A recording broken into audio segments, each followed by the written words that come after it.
ವಿರಾಜಪೇಟೆ ಚೈತನ್ಯ ಮಠಪುರ ಶ್ರೀ ಮುತ್ತಪ್ಪ ದೇವಾಲಯದಲ್ಲಿ ಶಿವರಾತ್ರಿ ಹಬ್ಬದಂದು ಮೃತ್ಯುಂಜಯ ಹೋಮ ಹವನ ನಡೆಯಿತು. ಶ್ರೀ ಮುತ್ತಪ್ಪ ಮಲಯಾಳಂ ಸಂಘದ ವತಿಯಿಂದ ಮೊದಲ ಬಾರಿಗೆ ಶಿವರಾತ್ರಿ ಹಬ್ಬದ ಪ್ರಯುಕ್ತ ಈ ಹೋಮ ಹವನ ಕಾರ್ಯಕ್ರಮವನ್ನು ಹಮ್ಮಿಕೊಂಡು ನಾಡಿನ ಜನತೆಗೆ ಆರೋಗ್ಯ ಭಾಗ್ಯ ಸಿಗಲಿ ಎಂಬ ಉದ್ದೇಶದಿಂದ ನಡೆಸಿದ್ದೇವೆ. ಮುಂದಿನ ವರ್ಷ ಮತ್ತಷ್ಟು ಹೆಚ್ಚಿನ ರೀತಿಯಲ್ಲಿ ಶಿವನ ಜಾಗರಣೆ ಮತ್ತು ಭಜನೆ ಇತ್ಯಾದಿ ಕಾರ್ಯಕ್ರಮ ನಡೆಯಲಿದೆ ಎಂದು ಅಧ್ಯಕ್ಷರಾದ ಪಿ.ಜಿ. ಸುಮೇಶ್ ಅವರು ತಿಳಿಸಿದರು. ಈ ಬಾರಿ ಮೃತ್ಯುಂಜಯ ಹೋಮವನ್ನು ಕೇರಳ ರಾಜ್ಯದ ಇರಿಟಿಯ ನಾರಾಯಣ ಮತ್ತು ತಂಡ ಹಾಗೂ ವಿರಾಜಪೇಟೆಯ ಸಂಘದ ಸದಸ್ಯರಾದ ಶ್ರೀಜು ಅವರ ನೇತೃತ್ವದಲ್ಲಿ ನಡೆಸಲಾಯಿತು. ನೂರಾರು ಭಕ್ತರು ಆಗಮಿಸಿ ಪೂಜೆಯಲ್ಲಿ ಪಾಲ್ಗೊಂಡಿದ್ದರು.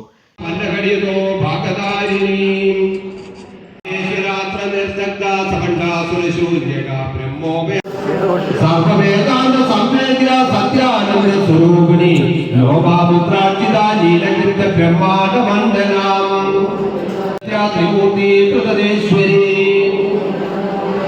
कर्करी दिव्यगंधाट्या सिंहमठराजिनी कात्यायनी कालगंधे कमलाटदिशे मुदा मुखे शक्ति समन्विताम् कलिद्राने गणसिता कामिनी कायुतो वेदा ढामिन्यादि विरामृता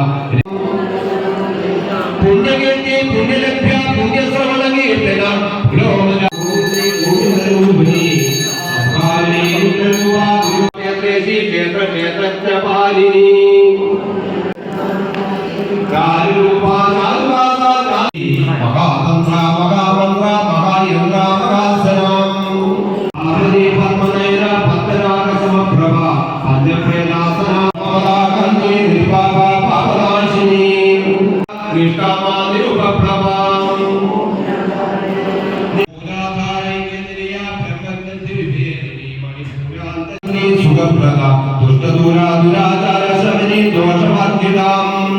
ಈ ಸಂದರ್ಭ ಶ್ರೀ ಮುತ್ತಪ್ಪ ಮಲಯಾಳಿ ಸಂಘದ ಅಧ್ಯಕ್ಷರು ಮತ್ತು ಆಡಳಿತ ಮಂಡಳಿಯ ಸದಸ್ಯರು ಪಾಲ್ಗೊಂಡಿದ್ದರು.